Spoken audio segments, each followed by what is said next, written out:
Dear students, তোমরা সবাই জানো আগামী কয়েকদিনের মধ্যে আমাদের ফার্স্ট টার্মিনালের এক্সাম রয়েছে এবং সেই কারণেই আমি আজ ক্লাস 9-এর first lesson tales of Bhola grandpa by Manoj Das এর ব্যাপারে আমরা দুটি পার্টে এর বঙ্গানুবাদগুলি জেনে নেব। এখানে অ্যাকচুয়ালি গল্পটিতে ভোলা গ্র্যান্ডপাকে নিয়ে রয়েছে। এই গল্পটি ভোলা গ্র্যান্ডপার যে ভুলে যাওয়ার অভ্যেস, সেই অভ্যেসের মাধ্যমে বিভিন্ন মজাদার ঘটনাগুলিকে নিয়েই ইলাবোরেট করা রয়েছে। দেখো, Bhola grandpa and his wife lived at the western end of our village. Bhola grandpa এবং তার স্ত্রী আমাদের গ্রামের পশ্চিম প্রান্তে বাস করতেন। A large bakul tree overshadowed their hut. একটি বড় বকুল গাছ সেই বাড়ির উপরে ছায়া প্রদান করত। In the bakul tree lived a small troop of monkeys. এবং এই বকুল গাছে একটি বাঁদরের দল ছিল। Bhola grandpa and his wife did not mind it. এতে ভোলা গ্র্যান্ডপা এবং তার স্ত্রীর কোনো ধরনের অসুবিধা ছিল না।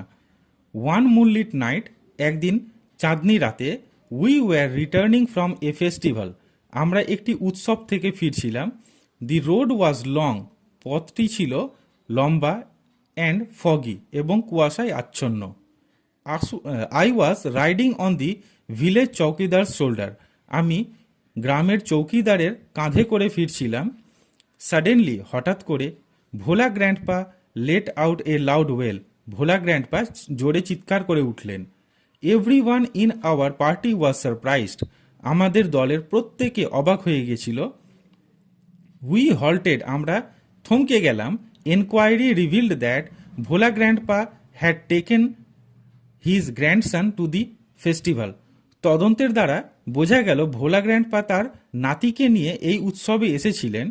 হি had tightly held on to the two fingers of the boy, তিনি ছেলেটির দুটি আঙ্গুল শক্ত করে ধরেছিলেন। He did not realise when those fingers slipped out, তিনি বুঝতেই পারেননি কখন সেই আঙ্গুল দুটো ফসকে গেছে। Bhola grandpa was continuing as before, Bhola grandpa ঠিক আগের মতোই হেঁটে চলছিলেন, অর্থাৎ হেঁটে যাচ্ছিলেন। Then someone asked Bhola grandpa what was he gripping, তখনই কেউ ভোলা গ্র্যান্ডপাকে জিজ্ঞাসা করলো, আপনি কি ধরে আছেন? হি রিমেম্বার্ড হিজ গ্র্যান্ডসন, তখনই তার নাতির কথা মনে পড়ল। And let out a loud wail, এবং জোরে চিৎকার করে উঠলেন। My father chose two sharp eyed men from our party to go back with Bhola grandpa to the festival, আমার বাবা দূরদৃষ্টি সম্পন্ন দুজন মানুষকে ভোলা গ্র্যান্ডপার সঙ্গে সেই ফেস্টিভ্যাল অর্থাৎ উৎসবে পাঠিয়ে দিলেন। The grandson was found before long, এবং কিছু মুহূর্তের মধ্যেই তার নাতিটাকে খুঁজে পাওয়া গেল। He had taken a cosy shelter under a cow's belly, তার নাতিটি একটি গরুর পেটের তলায় বেশ আরামদায়কভাবে আশ্রয় নিয়েছিল। I remember another funny incident about Bhola Grandpa related by my father. আমার বাবার সঙ্গে সম্পর্কিত ভোলা গ্র্যান্ডপার আর একটি মজাদার ঘটনা আমার মনে পড়ে। It had been a rainy afternoon, এটি ছিল একটি বৃষ্টির বিকেলবেলা। Bhola grandpa wild with excitement, Bhola grandpa উৎসাহের সঙ্গে told my father and his friends that he had seen a gang of pirates, Bhola grandpa তার বন্ধুদেরকে বললেন যে তিনি একটি জলদস্যু অর্থাৎ জলে যারা ডাকাতি করে তাদের একটি দল দেখতে পেয়েছেন। They were burying a large box under one of the sand dunes on the sea shore of our village, তারা আমাদের গ্রামের নদী তীরবর্তীতে যে বালিয়াড়ি জায়গাটি আছে সেখানটায় একটি বড় বাক্স পুঁতে রেখেছে। At once, father and his friends started looking for the hidden treasure.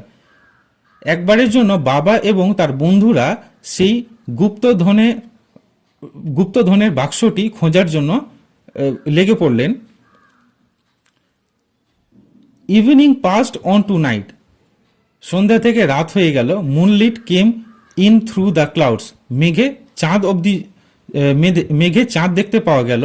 A pack of jackals were howling, একদল শিয়াল চিৎকার করছিল। ইট ওয়াজ পাস্ট মিডনাইট, এটি মাঝরাতে পৌঁছে গেল। At this point of time, ঠিক সেই সময় Bhola grandpa confessed that there was no real treasure, তখনই ভোলা গ্র্যান্ডপা স্বীকার করছেন যে সেখানে কোনো সত্যিকারের কোনো গুপ্তধন ছিল না।